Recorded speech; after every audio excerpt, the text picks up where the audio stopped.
नबी करीम सल्लल्लाहु अलैहि वसल्लम ने फरमाया, मुझे बच्चों की 5 आदतें बहुत पसंद हैं। ये वो आदतें हैं जिनमें जिंदगी के सबसे बड़े सबक छुपे हैं।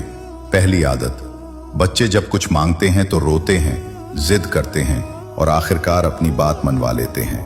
ये हमें सिखाता है कि अल्लाह से मांगो आंसुओं के साथ, आजिज़ी के साथ, क्योंकि रब कभी खाली हाथ नहीं लौटाता।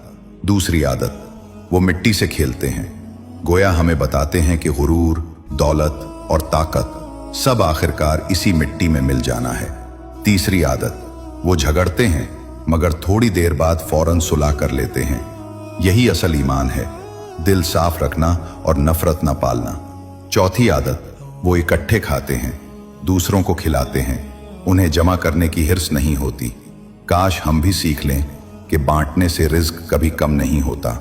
पांचवी आदत, वो मिट्टी के घर बनाते हैं और फिर खुद ही गिरा देते हैं, जैसे हमें याद दिला रहे हों कि ये दुनिया फानी है, सब कुछ मिट जाना है। और आखिर में नबी सल्लल्लाहु अलैहि वसल्लम ने फरमाया, जिसने मेरी हदीस सुनी और आगे पहुंचा दी, कयामत के दिन उस पर मेरी शफाअत वाजिब होगी। सुभान अल्लाह। इस हदीस को जरूर आगे पहुंचाएं।